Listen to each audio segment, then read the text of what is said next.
Hello, hello, hello. Welcome, welcome, welcome. Good morning, good afternoon, good evening, wherever you may be. Welcome back to my channel, my Loverlies. If you've never been here before, thank you so much for clicking on my video. I am so happy you found me. I do so hope that you will like and subscribe before you leave. Become part of the Mama family. Mama's got your back, at least where makeup's concerned, and definitely when that makeup is cheap. Today is True Love Tuesday, and we're talking about a very tragic, very deadly love triangle today. I've never done a story like this, so I'm very, very excited. I think it's going to be incredibly interesting. So I really hope that you guys stick around for a little while. I hope that you have just a little while to sit back, relax, hang out, get you a big old cup of coffee, a glass of sweet tea, and let's listen to a really, really cool kind of story. So if you've never been here for True Love Tuesday, I sit here, I do my makeup, I tell you guys a love story. We basically just hang out for a little while. I am doing this eye look today. This is just, if you are looking for a super easy, very quick, but high impact look, this is for you. I am using the Profusion Loose Multichrome. This is in the shade Portal. This is so pretty. It is so dimensional. It's glittery and sparkly. It catches the light. Unfortunately, my camera doesn't show the shift as well as I wish that it would, but it's shifting from purple to blue to pink to periwinkle. It is very, very pretty. It's very glittery. These are incredibly affordable, especially where multichromes are concerned. I think these, you get 2 different pigments for $15. It's really great. Usually you only get 1 pigment for 15 bucks. Multichromes are incredibly expensive, unfortunately, and these ones are really, really great quality. I used a little bit of my NYX Multitasker mixing medium as a glitter glue today, and it's working beautifully. I'm not getting any creasing. I'm not getting any fallout. Just a really, really great, great pair of the two. Of course, I will post everything that I use in today's video in the description box below, and if you have any questions, all you got to do is shoot me a comment and I will get back to you. So we're going to be using the Mikayla, the Glamlite X Mikayla Part 1 palette today. I adore the Glamlite formulas. I think they're fantastic. This is still probably one of my very favorite Glamlite palettes of all time. I really, really love the Scooby-Doo collab that they did last year for Halloween, but this one is just so pretty. I really want to get my hands on Part 2. I'm just, I gotta slow down on buying the makeup, guys. I gotta slow down. So again, we're just gonna dive right into the love story. So we're talking about Evelyn Nesbit today. And if you've never heard of Evelyn Nesbit, don't feel bad because she's not very well known. But I came across a video, somebody talking about her on TikTok, and I was like, this seems really, really interesting. Let's learn more. So I ended up researching her, and the more I found out, the more I was just kind of like, wow, she led a truly crazy life. She did a little bit of everything. So it's going to be so much fun. Before I start the story, oh, these nails, I am so in love with them. So I did my own nails. They are not perfect. I am not a nail tech. I wish that I was. I am not a professional, but I do like to play and kind of you know, just kind of experiment when it comes to my nail stuff. And I've been working on nail art here recently, and I ended up doing this set. They're little hearts with pink polka dots. They're the most adorable thing ever. I am so incredibly in love with them. I think they're so cute. They're not perfect, but if you look at them from like a little bit far away, they look really, really nice. I love this nail shape as well. These are just the Kiss short length glue-on nails, and they're just the oval ones. So nice. They're super wearable. I find that I can wear a longer nail if the shape is more rounded as opposed to a squared off nail, because I find that the corners kind of catch on everything and it's hard to like itch your nose, or like it's just hard, right? But the rounded nails are so much easier to wear. I'm having a much better time with them. So going to the meat of today's video, Evelyn Nesbit. Now, she was truly a one-of-a-kind kind of person, a pioneer and a first of her kind as well. And the 2 main men that we're going to be talking about today are Stanford White and Harry Kendall Thaw. And y'all, both of these men are real winners. They're both real winners.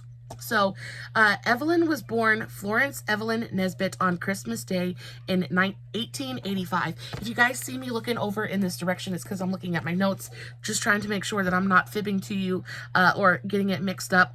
And brain farts happen pretty often, so I'll just be like staring off into space. She was born on Christmas Day, 1885. The fact that she has a Christmas birthday has got to be absolutely terrible, because then you don't get to celebrate your birthday. You're just basically celebrating Christmas, and that's just awful. But she was born in Trentham, a small town near Pittsburgh. She was the eldest daughter of Winfield Nesbit and Evelyn McKenzie. So in 1893, the Nesbits moved to Pittsburgh, Pennsylvania. And this was so that her father could basically be closer to, where he needed to be. Her father was a lawyer and he practiced law, and he doted. He very much doted on his daughter. Loved her very, very much. And on top of doting on her and really just kind of thinking that the world kind of revolved around her, he also encouraged all of her interests. He encouraged her interests in dance and music, and even her love of reading. So she really, really, really enjoyed reading. It was one of the things that she did with her father. Now, sadly, when Evelyn was about 10 years old, her father died incredibly suddenly. And because he died so suddenly, he left his family in quite a bit of a bind.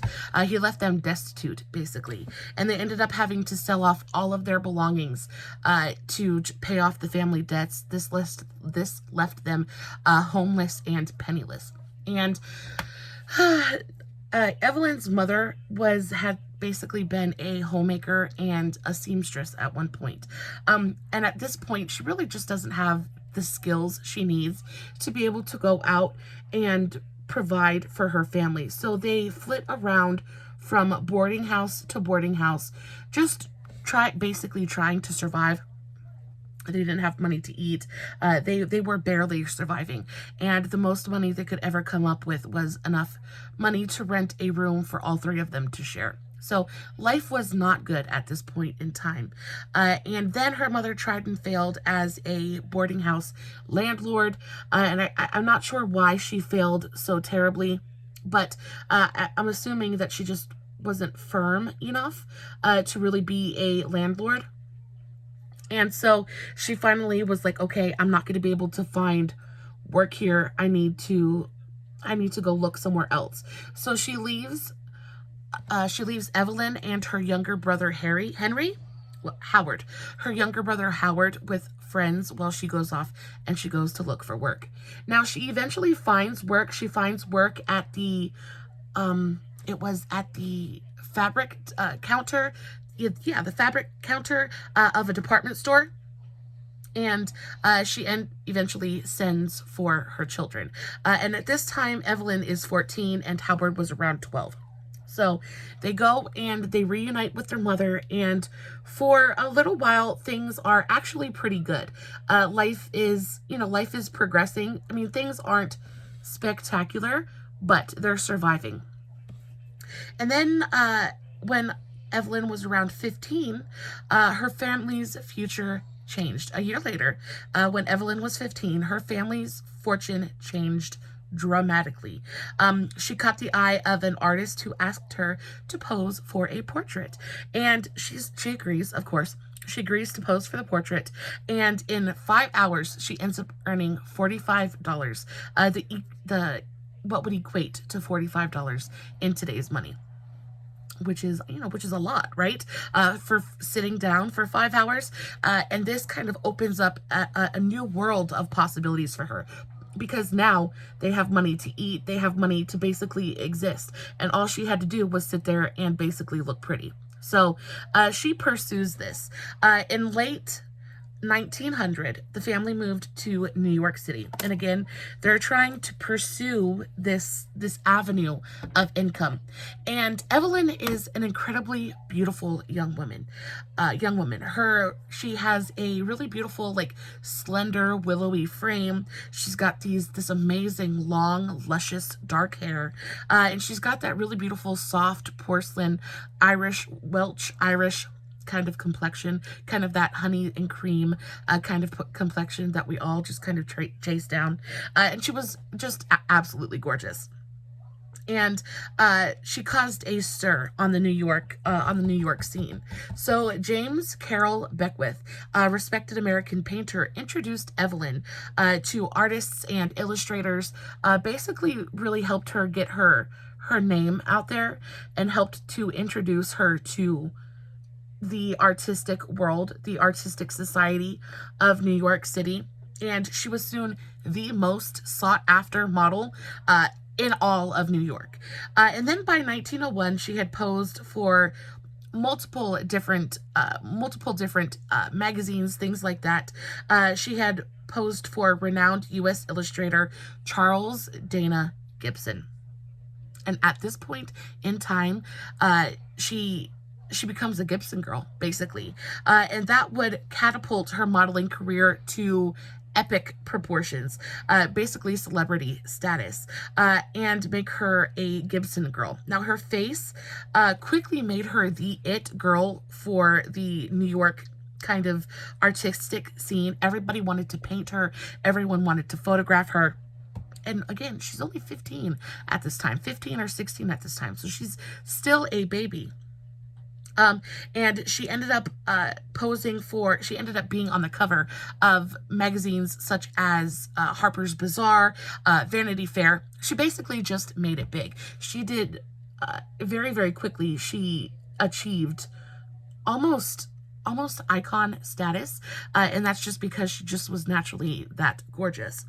By 1902, the theater producers had kind of lured her to the stage because she was such a big draw. She was, again, incredibly famous in her own right at this moment.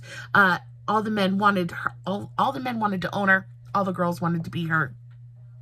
And wherever she was, basically, it was guaranteed to make money. People were guaranteed to come and see her. So they had lured her to the stage, and fans would toss long-stemmed roses wrapped in $50 bills onto the stage at her feet. Could you imagine? She actually landed a part in... She scored a part in Flora Dora, which was the top-earning Broadway play of its time, and she's just doing really, really well. Her and her family aren't wanting for anything anymore. She's making good money on her own. She's got great status in the community. They're doing great. Unfortunately, when good things come, bad things come with it, right? And sadly, bad things definitely came for her. They came for both her professional and personal lives. Evelyn was 16 when she met Stanford White. And this is, I'm going to go ahead and put a trigger warning out there that we're going to be talking about SA. And if you have a problem with that, maybe tune out, maybe don't listen to this one. Some truly terrible things happen to Miss Evelyn, and it's kind of heartbreaking. So at 16, she meets Stanford White, and Stanford White was a world-famous architect, and he was an architect of America's Gilded Age, so he did really beautiful, kind of intricate architecture. If you know what the Gilded Age is, it's absolutely beautiful. And not only was he an architect, but he was a married man, and he was 30 years older than her. So this is a very, very grown man, actively pursuing a 16-year-old girl. So he was definitely a predator. And, I think she was a bit naive and a bit sheltered, as most women were during that time. There just wasn't as much information out there available for women as there is now. And, the more cloistered and the more, kind of innocent a woman was, unfortunately, the more value she had. So at this point, she's still a 16-year-old girl. She's untouched. She is incredibly pure and innocent, but she's also sadly a sex symbol at this moment. She's the it girl, right? And of course every man within a 120,000 million mile radius wants a piece of her. So she meets him. He's married, he's older, and he is rich. He is incredibly rich. He has money to like basically burn. And Stanford was a partner of an architecture firm called McKim, Mead and White. And they designed really iconic buildings such as the second Madison Square Garden and the Washington Square Arch, I believe. So she's kind of in a little bit of awe of this man. He's got quite a resume. He's worldly and he's older, and she basically just kind of falls into, knowing him. He was also known for throwing incredibly wild parties. So not only was he, worldly and rich, but he was also a party animal. And he would throw parties, super wild parties with friends. One party reportedly included a giant pie that was wheeled into the room, and when the pie was opened, it released a flock of blackbirds and a gorgeous model. So just decadent, just completely decadent, kind of taboo, especially for the time. And he quickly became Evelyn's and her family's benefactor. He would lavish all of them with really expensive gifts. He would give them all an allowance, like pocket money, spending money. And he also, I think, bought them an apartment and again, the financial allowances. So he's basically using his money to control the situation and also kind of get in good with Evelyn. And unfortunately, it works. It works like a charm. And this triggered a really complex and a fairly controversial relationship because at this point, they're accepting the money. So they didn't, what is the word I'm trying to look for? I'm having a complete and total brain fart, but she didn't decline the gifts, right? She took them. And again, she is very, very cloistered and very innocent, but her mother is not. And her mother knows exactly what's going on. So I think that her mother maybe got just a little bit greedy and, was enjoying this lavish new lifestyle that they were leading. And all of this is made possible because of Evelyn. And of course, Stanford isn't doing all of this for free, right? There's always an end game. There's always a reason. Everything has a price.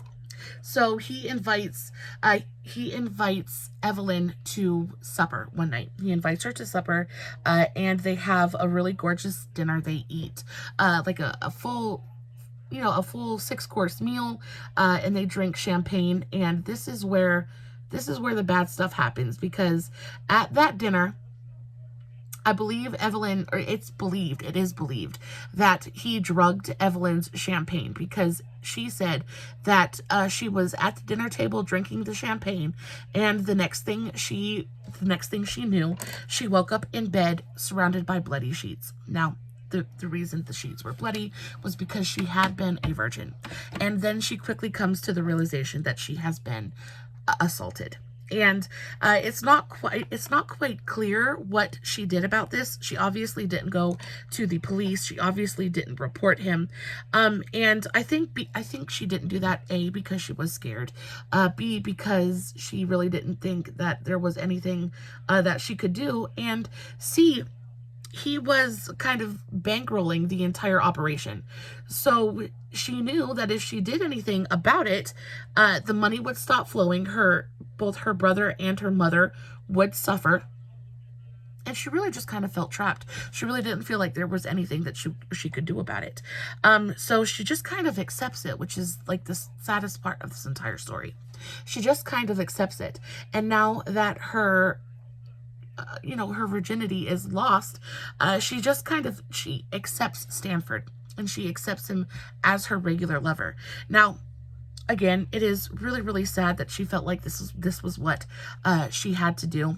But she spoke about it later, and she enjoyed it.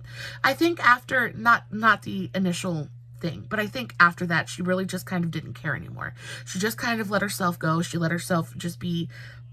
She let herself become a wild woman, right? So she is kind of leaning heavy into the parties and into the lasciviousness of this entire kind of debacle. And after that night, they became regular lovers. And she said there was a room in his multi-story apartment decorated with red and green velvet couches that he called his mirror room. And then there was also another room that had a red velvet swing that was suspended from the ceiling. So definitely very exploratory in a pretty sexual nature. And it seems like Stanford was, like I said, he was definitely a predator. And he jumped on this very naive, very young, very sweet young girl and basically debauched her. And it's sad. So they go into kind of an agreement, right? She basically becomes his mistress, and they have a relationship. Now, the relationship didn't last a super long time because as much as Evelyn, you know, maybe he definitely wasn't her favorite person. She also had, you know, a semblance of self-respect left. And when she found his little black book, his appointment book, so to speak, she was like, I'm done. And she walks away. And at this point, I believe she's had enough money kind of saved up that she is okay for a little while. But she doesn't stay single for very long. In 1902, Evelyn met a man named John Barrymore. And he, unfortunately, was a very, very small blip in her life. But I do believe he was the only person that she truly, truly loved. She met John Barrymore at one of Stanford's parties. John was a stage actor and a cartoonist, cartoonist in the making, and Evelyn was smitten. She was deeply and truly just instantly in love with this man. He was kind to her, and he made her laugh, and he wasn't a predator. And she instantly was just very much kind of swooned over him. Now, both Evelyn's mother and Stanford noticed and instantly intervened. And they did this as soon as John had popped the question. Now, like I said, they truly were in love. It was a true love situation. It was reciprocated by Evelyn. John didn't want anything from her but to be with her and to love her. And of course, Stanford and her mother couldn't have that. So they packed her up and they shipped her off to New Jersey under the guise of furthering her education. So the one chance she had at a true, unending kind of love was basically just ripped from her hands. And she ended up seeing him decades later in 1939. John and Evelyn shared an emotional reunion at a theater in Chicago. And John turned to the audience and told everyone that Evelyn had been his first love. And that really breaks my heart for her, because it just doesn't seem like life was very fair to her in any sense of the word. So she's shipped off to school, but she's continuing to work. She's continuing to make money to support both her mother and her younger brother, Howard. And then what happens next? Then she met Harry. And this is quite possibly even worse. Harry was definitely even worse than Stanford. Stanford was absolutely horrendous. But Harry was just, he was a demon. He was another matter in and of himself. So she met Harry Kendall Thaw in a few years later. I believe a few years later. So Harry Thaw was the heir to the Pittsburgh Railroad fortune. This man was completely and totally loaded. He was known to light his cigarettes by burning a $100 bill. I mean, just literally had money to burn. You know, obviously she's like, okay, maybe this can work. But unfortunately, he was not a nice person. He was estimated to be worth around $40 million, which is a butt ton of money. And he struggled, but unfortunately he struggled with both substance abuse problems and mental health issues. So really just kind of like a terrible combination. He's got all of these problems, substance abuse, mental health issues, and he's got all the money in the world to make whatever problems go away. He was not a good person. Not a good person at all. He, again, showered Evelyn with expensive and extravagant gifts. He would shower her with flowers. He would take her on lavish trips. He even bought her a piano at one point in time, and she continuously rejected his advances. She was not interested in Harry at all whatsoever. I believe that she saw, his true nature and was pretty much repulsed by it, but he was not one to give up. He actually ended up, oh, I just messed that up a little bit. He actually ended up attending over 40 of her performances just to be able to basically see her. So eventually she gives in. Eventually she caves. But the only reason she gives in to his advances and he gains even a small foothold into her personal life is because he sent her a doctor. He sent a doctor to her when she was suffering with acute appendicitis. She was in an immense amount of pain.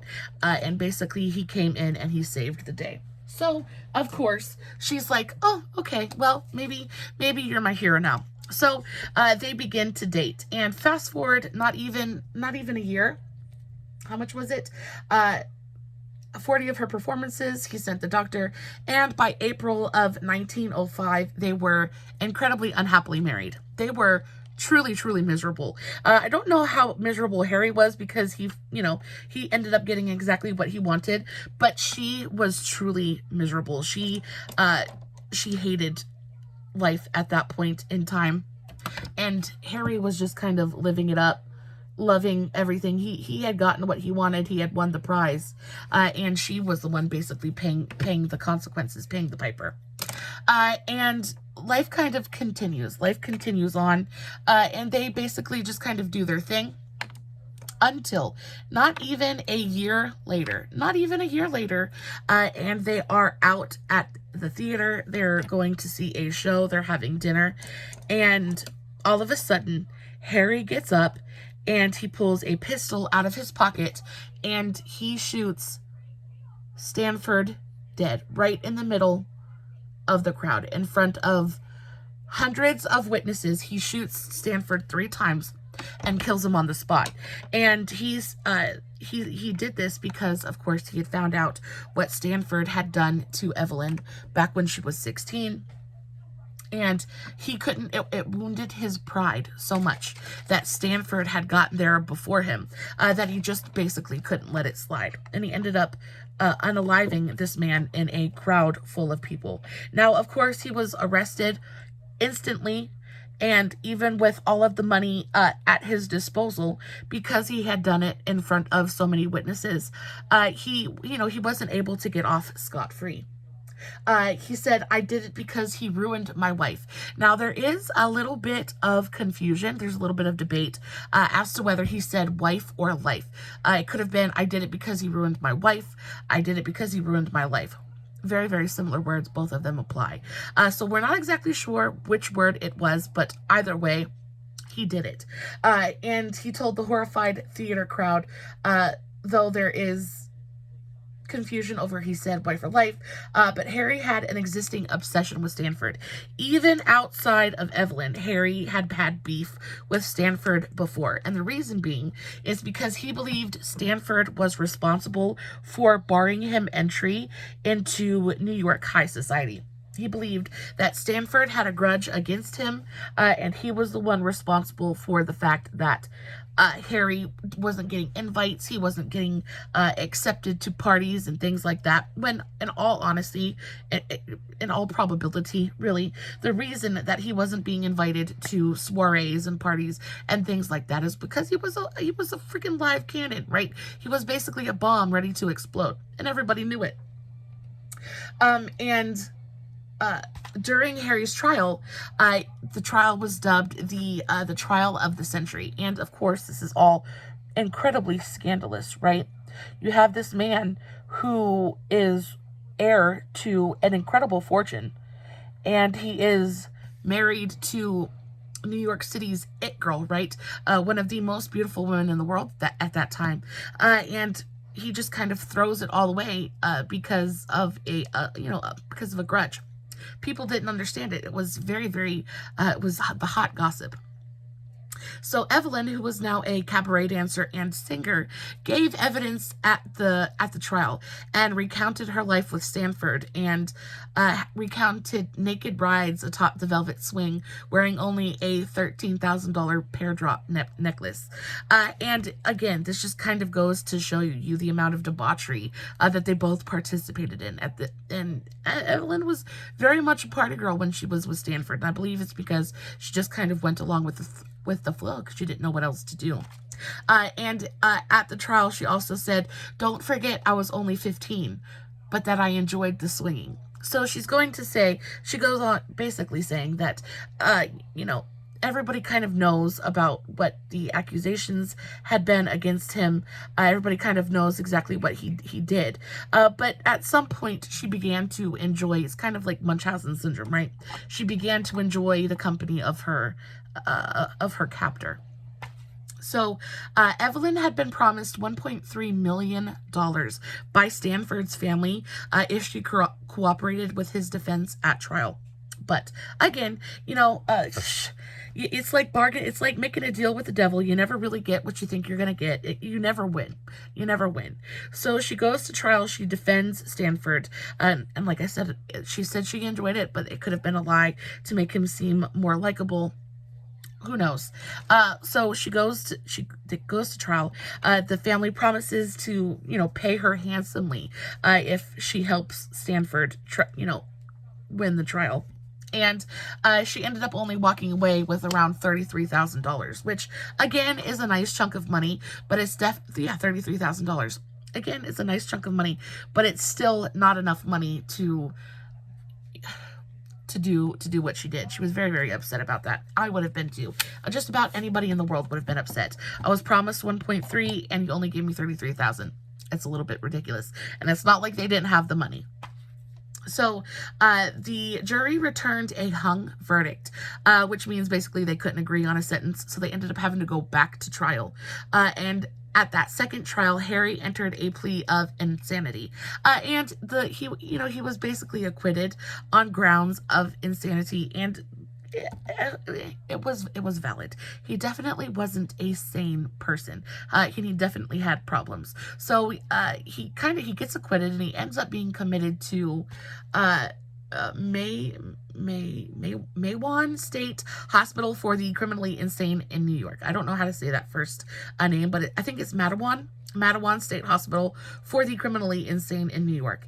And while Evelyn was in jail, while Harry was in jail, Evelyn ends up giving birth. And she gives birth to, I believe, her only child. And she gives birth to a boy, and his name was, what was his name? His name was Russell. And then, of course, Harry had just to add insult to injury, Harry has the gall to deny parentage. He has the gall to deny that this child is his, which, of course, I don't really know. I can't really make a judgment because I don't know. Nobody knows, right? But, you know, they were married, and this was his child. It wasn't like it really mattered, right? It's not like he was losing anything. He's in jail, and, you know, your wife just had a baby. She has been pregnant throughout the trial. She's dealing with all of this alone. It's her first child, her first pregnancy. And I can only imagine how incredibly lonely and isolated she must have felt during this entire period. So he denies the parentage. And then Harry and Evelyn divorced in 1916. And she stayed with him for a good 11 years. Now, I'm not exactly sure why they divorced in the first place. Obviously, he wasn't a great husband, but he was, you know, he was incarcerated. So basically, she could have stayed married. She did stay married, enjoyed the wealth and privilege that being his wife afforded her. But at some point, she just couldn't do it anymore, and they got divorced. He left Evelyn, 11 years of marriage. Harry was released from the insane asylum, basically, in 1924, and then died in 1947 at the age of 74. Now, when he died, again, remember, this man was incredibly, incredibly wealthy. He left Evelyn, who, again, had borne his child, a measly $13,000. 1% of his net worth. He only left her 1%. Now, again, $13,000, especially back then, was quite a bit of money. But everything that she suffered and endured in that marriage, I think that's incredible. Just, it was his way of, you know, hurting her one last time. It was absolutely horrible. But of course, you know, he's gone. There's nothing she can do about it. Evelyn later married her dance partner, Jack Clifford, but sadly it didn't last. I think by this point, Evelyn was just kind of over it. I think she was over men at this point, over trying to impress them, over, you know, everybody always wanting to own her. And she basically just kind of walked away from everything. She was hired after Harry's trial. Her career was pretty much over. All of the drama and things like that, all of the bad press, because, you know, both sides tried to paint her in a pretty terrible light. Her career was pretty much over. But in 1955, she was hired as a technical consultant for the film The Girl in the Red Velvet Swing. Now, this was basically a movie made, you know, it's kind of like her life made a movie. And it was starring Joan Collins, and Joan Collins played Evelyn. And she was paid a whopping $40,000 for the use of her story. So at least something good came out of it. It doesn't seem to me like Evelyn, after she kind of became the it girl, ever really struggled with money. But I feel so bad for her, because she was just wronged time after time after time after time, and she really didn't ever do anything, you know, from what I read, to really deserve the heinous treatment that she received from so many different men. And then after the movie is made, she just kind of like takes a step back, and she basically retires. She, you know, tries her hand. She turns to sculpting and teaching art in Los Angeles, just to kind of have something to do. And then she published 2 memoirs, the first of which was The Story of My Life, published in 1914, and then Prodigal Days, which was published in 1934. She died alone in a nursing home in Florida at the age of 82 in 1967. And that's basically the story of Miss Evelyn, Evelyn Nesbit. To think of the life that this woman led, right? To think of all of the things that she must have seen and experienced, both good and bad. And then to find out that she kind of like faded into obscurity and died alone in a nursing home is just so incredibly sad to me. I don't know why I find it so depressing, but it just seems like she was never truly loved. Except for by her father, who truly loved and doted on her. Seemed like after her father passed, she never really met anybody who was willing to take care of her. She never really met anybody who wanted to love her. She just met people who wanted to use her.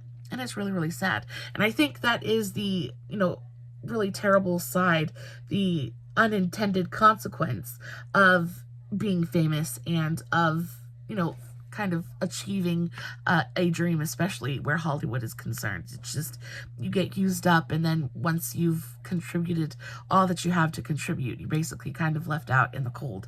And that made me really, really sad for her. Guys, that was today's video. I would love to know your thoughts in the comments below. Have you ever heard of Evelyn Nesbit? Have you heard of this really kind of horrifying love triangle before? And did you enjoy this kind of foray into, you know, a little bit more dubious kind of love stories? I really, really enjoyed today's video. This is what the eye looks like so far. I'm going to, of course, put a little bit of mascara on, finish my face, and I will post finished pictures over on Instagram and Facebook. All of the tags for all my other socials, Instagram, Facebook, TikTok, all that good stuff, will be listed in the description box, along with all the products that I used for today's eye looks. As always, no filters, no edits, no fancy lighting. It's just me sitting in front of my camera, playing with some makeup, telling you an epic love story, hoping you guys are enjoying what I'm doing. And until next time, stay safe, take care of yourselves, and remember, you're important. Bye.